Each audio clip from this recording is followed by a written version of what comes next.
News channel और दर्शकों, जिस तरह से वो पहलगाम में हुई और हमारे सैलानियों को आतंकवादियों ने जो जिस तरह से उनकी हत्या की गई, ये कड़े शब्दों में जितनी निंदा की जाए कम है। पूरा देश जो है सड़कों पे था, इसमें रोष था। और पहली बार देखा कि कश्मीर में सभी लोगों ने अपने जितने भी जो है व्यापारिक संसाधन हैं, जहाँ व्यापारिक अदारे हैं, स्कूल कॉलेज सब बंद थे और बाकायदा मस्जिदों से इनकी निखेधी की गई कि जो कायराना हरकत आतंकवादियों ने की है उसकी घोर निंदा करते हैं। ये घटना को हुए कुछ दिन हुए हैं, तो अब जो स्थिति है वो किस तरह की है, हमारे व्यापार पर कितना असर है, हमारे टूरिज्म पर कितना असर है, उसके साथ बातचीत करने के लिए हमारे साथ शेख बशीर जो हैं XMLC और chief spoke person national conference के, उनसे बातचीत करेंगे। पहले तो आपका स्वागत है। आपका बहुत बहुत शुक्रिया।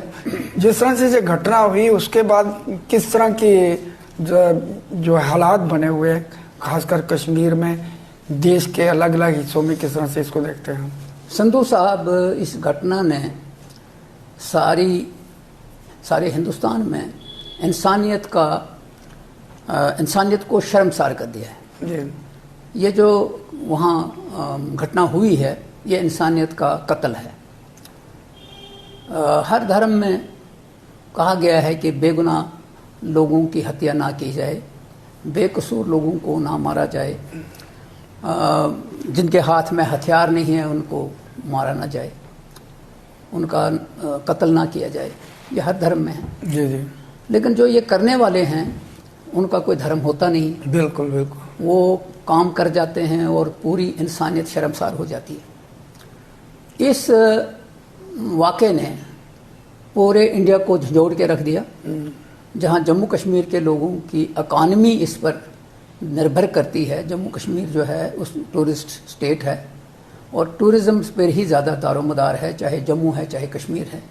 जम्मू का टूरिज़्म जो है माता वैष्णो देवी के वजह से जो रिलीजियस टूरिज़्म है बिल्कुल वो बड़ा मशहूर है।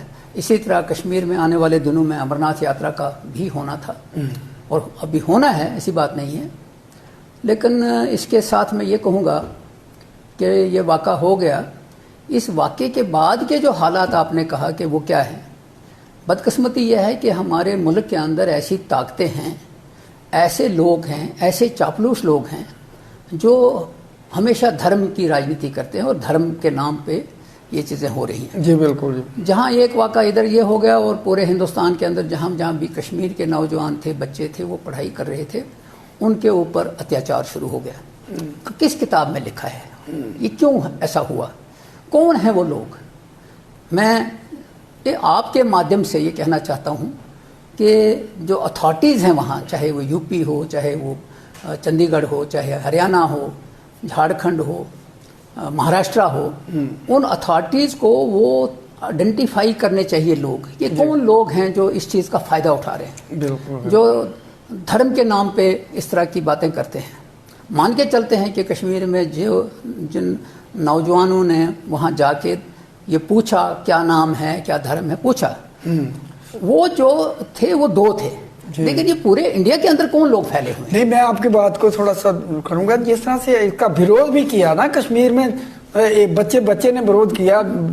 पहली दफा जम्मू कश्मीर के लोगों ने एक होके इसका विरोध किया, एक होके इसको कंडेम किया और खून के आंसू रोए लोग। इवन क्या कहा जाता है कि पर्यटकों को, अच्छा, जो घायल थे उनको अपने कंधों पर उठा के, उसके बाद की जो हालत थी, जो बेचारे वहाँ टूरिस्ट थे, उन टूरिस्टों को वहाँ से फ्री मूवमेंट करवाई गई। उनके सारी चीज़ें जो हैं कश्मीर के लोगों ने, और ये भी एक हकीकत है कि एक नौजवान जो लोकल था, जो घोड़ा चलाता था, उसने उनको बचाने के लिए अपनी जान दे दी। तो लिहाजा इंसानियत अभी जिंदा है। बिल्कुल बिल्कुल। इसीलिए मैं कहता हूं, यही तो हमारे देश की खासियत है। ये हमारे देश की खूबसूरती है कि अभी इस मुल्क में लोग जिंदा हैं, जो इंसान हैं और इंसान के रूप में वो काम करते हैं। लेकिन मैं ये समझता हूं कि आज की डेट के ऊपर अगर हम देखें, जब ये हो गया, वाक़ा चला हो गया, इसके बाद बहुत सी चीज़ें गवर्नमेंट ने की, बहुत से ऐलानात किए।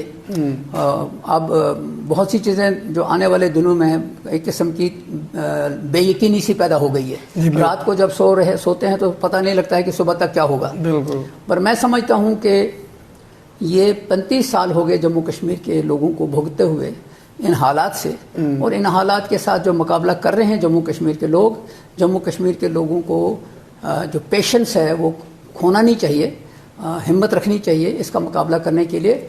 और साथ साथ मैं ये भी कहूँगा कि ये नहीं छोड़ना चाहिए कि ये सिर्फ सिक्योरिटी फोर्सेस की जिम्मेदारी है, ये पुलिस की जिम्मेदारी है। मेरा सवाल एक है बशीर साहब, 2000 का जहाँ पे जम्मू कश्मीर में करीब 7 लाख के करीब जो है आर्मी है, वहाँ पे सिक्योरिटी फोर्सेस हैं, और 2000 का हजूम एक जगह पे है, तो उसकी सिक्योरिटी कोई नहीं, ना तो वहाँ पे होमगार्ड था, ना पुलिस थी, ना सीआरपीएफ थी, ना बीएसएफ थी, तो ये एक शक के दायरे में आता है। कि मैं इस बार ये कहूँगा कि ये हर एक आदमी सोच रहा है इस वक्त कि जब से अमरनाथ यात्रा का प्रोसेस शुरू हुआ और गवर्नमेंट ऑफ इंडिया ने, चूंकि ये जो सारी एजेंसीज हैं उनके तहत काम कर रही हैं, तो ये तो हर एक को अलर्ट होना चाहिए था कि इस जगह पे अगर 2-2.5 हज़ार लोग जाते हैं रोज़ाना सुबह शाम, तो यहाँ कम से कम सिविल कपड़ों में ही किसी की तैनाती होनी चाहिए। और आपने ठीक कहा कि कश्मीर के अंदर सिक्योरिटी फोर्सेस की कमी नहीं है, बहुत सारे लोग डिफरेंट एजेंसीज के लोग वहाँ काम करते हैं। ये चांस क्यों दिया गया कि ये जब वाक़ा हुआ तो यहाँ पता ही नहीं लगा कि ये कौन लोग आए, कब आए और दिन दहाड़े कर गए। इससे ये जानते हुए कि यहाँ लोग जाते हैं और ये जंगल के बीच में है जगह, पहलगाम से आगे चढ़ाई के ऊपर जगह है, इसको क्यों निगलेक्ट किया गया? इनपुट ऑलरेडी पहले थी कि यहाँ पे कुछ बड़ा होने वाला है, उसको भी दरकिनार कर दिया। मैं आपको बताता हूँ कि इनपुट्स का जहाँ तक ताल्लुक है, जब कठुआ में इनकाउंटर हुआ तो वहाँ से कुछ लोग भाग गए। जब किश्तवाड़ के डिस्ट्रिक्ट में इनकाउंटर हुआ तो वहाँ से भी कुछ लोग भाग गए। अब जब किश्तवाड़ की सरहद के ऊपर हम बात करें तो पीछे कोकरनाग वगैरह जो एरिया आता है वो उधर से बाज़ाब्ता तौर पे, तो इतना तो हर एक आदमी को सोचना चाहिए कि कुछ वाक़ा हो सकता था और ये अप्रहेंशन था। लेकिन सवाल ये है कि यहाँ चूक क्यों हो गई? जी बिल्कुल। अब अगर मैं यही कहूँगा तो हम कहेंगे कि नहीं जनाब पॉलिटिक्स कर रहे हैं। हमको कुछ चीज़ें पॉलिटिक्स से ऊपर सोचनी चाहिए। बिल्कुल। हमको कुछ चीज़ें धर्म के से ऊपर उठ के सोचनी चाहिए। जी बिल्कुल। ये चीज़ें जो हुई हैं ये हमारे लिए एक सवालिया निशान लग गया कि कितने अरसे तक हमने अभी झुलसना है। जी बिल्कुल। जब हम कहते हैं कि जनाब सब कुछ ठीक है, हमारे पुलिस के डायरेक्टर जनरल कहते हैं जनाब बस अब तो है ही नहीं, हमारे आर्मी के चीफ भी कहते हैं कि अब कुछ ही लोग रह रहे हैं, उसके बाद हम स्केच भी डाल देते हैं। जी बिल्कुल। तो जब स्केच भी बन जाता है, सब कुछ है, तो फिर इसको ट्रैक क्यों नहीं किया जाता?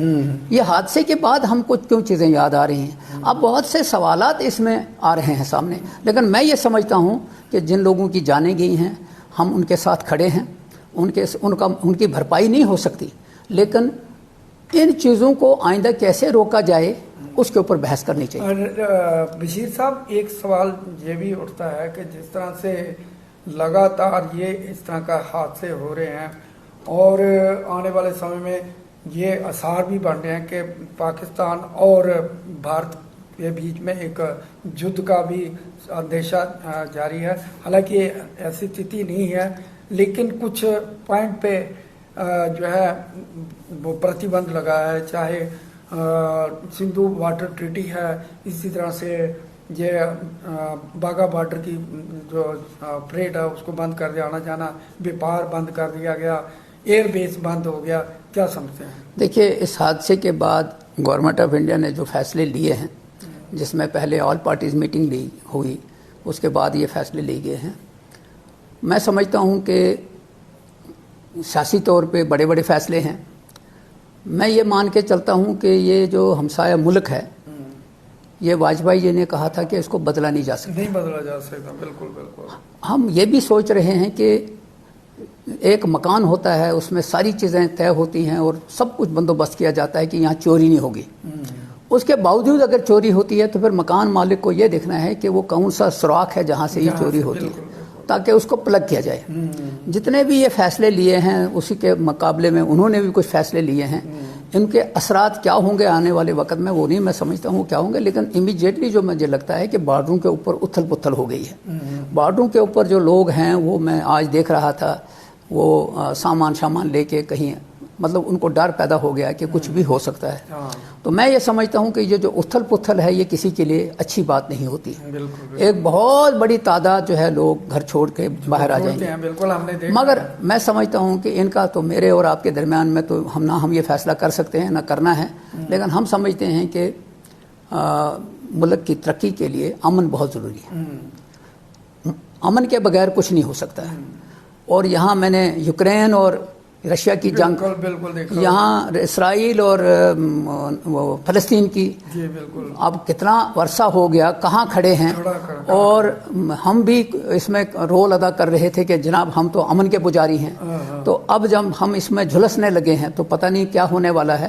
مگر میں یہ کہوں گا کہ رب بچائے، وہی طاقت ہے بعد میں جو ہے لڑائی جو ہے اسی کا کوئی حل نہیں ہے، لیکن اگر وہ تھوپی جائے تو کچھ بھی ہو سکتا ہے. پر میں سمجھتا ہوں کہ اگر خدا نخواستہ ایسا ہوتا ہے تو ہم آنے والے 100 سال سنبھل نہیں پائیں گے.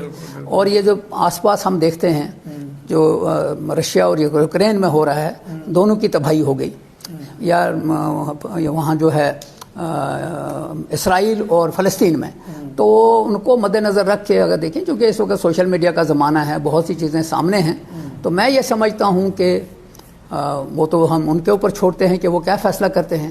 لیکن میں یہ کہوں گا کہ جو ہر ایک شہری ہے، انٹلیکچوئل طبقہ ہے، یہ جو ہماری نئی نوجوان نسل ہے، ہم کو اس کو تیار کرنا ہے تاکہ ہم ان چیزوں کا مقابلہ کریں. ہر ایک آدمی کی ذمہ داری بنتی ہے کہ وہ اس میں اپنا رول ادا کرے. ہر ایک آدمی کی ذمہ داری بنتی ہے کہ وہ ان چیزوں کو روکنے کے لیے کام کرے، کیونکہ جو فیملی جس گھر میں یہ واقع ہوتا ہے وہی جانتے ہیں کہ اس میں کیسے بھگتا ہے. بعد میں آپ پیسے بھی دیتے ہیں، بعد میں آپ بڑے بڑے اماؤنٹ اناؤنس کرتے ہیں، لیکن وہ کا ہو جاتا ہے. جتنی لڑائیاں ہوئی ہیں کبھی بھی ٹریٹی جو سندھو بارڈر ٹریٹی کے اوپر اثر نہیں ہوا. اس بار جو ہے فیصلہ لیا، آپ کو لگتا ہے کہ دیکھیں ہیومینیٹیرین کے حساب سے دیکھیں میں سندھو صاحب، میرا ایک اپنا ذاتی ایک رائے ہے، پتہ نہیں 1960 کی دہائی میں یہ ایک سمجھوتا ہوا. 2 پرائم منسٹر تھے، ہندوستان کا پرائم منسٹر اور پاکستان کا پرائم منسٹر. سمجھوتا ہوا اور اس وقت کے حالات کے مطابق، اور اس کو شہادت رکھا، اس کی جو درمیانہ داری کی، جو بیچ میں درمیان میں جس نے یہ کروایا وہ ورلڈ بینک تھا. تو وہ جو وہاں شرائط ہیں وہ کہاں کیسے پہنچتی ہیں، جو وہ پڑھتے ہیں ان کو معلوم ہوگا. لیکن میں یہ سمجھتا ہوں کہ شاید یہ ایسا ہتھیار ہے جس سے کوئی فائدہ نہیں ہونا. بالکل. ہاں، اگر کوئی چیز کرنی بھی ہوگی تو جو آج شروع کریں گے وہ 20 سال یا 25 سال کے بعد اس کا اثر ہوگا، کیونکہ ہمارے پاس سٹور کرنے کے لیے کچھ ہے نہیں. تو اور جو برسات کا جو ہے وہ نیچرل اس کو روک نہیں سکتے. اس کو اگر روکیں گے تو اپنی ہی تباہی ہوگی. ریگولیٹری جو بہاو ہے اس کو تھوڑی سمے کے لیے روک سکتے. اب یہ جو ساری چیزیں ہیں اس کے اوپر جو تجزیہ نگار ہیں، اس کے اوپر جو ایکسپرٹس ہیں وہ کام کریں گے. بہرحال میں یہ سمجھتا ہوں کہ آپ کے پاس جو بھی وکلپ ہے اس کو اپنانا ہے. اور دوسری بات یہ ہے کہ دھرم کی راجنیتی سے اوپر اٹھ کے اس پر سوچنا ہے، اور بھائی چارے کو قائم کرنے کے لیے جو بھی قربانی دینی پڑے دینا چاہیے. کیونکہ بھائی چارہ ہم اگر زندہ ہیں، انڈیا اگر مضبوط ہے تو بھائی چارے کو قائم رکھے گی. اگر یہ بھائی چارہ نہیں رہتا ہے تو ہماری حالت بہت خراب ہو سکتی ہے. تھینک یو سر، دھنیہ واد. بہت بہت شکریہ.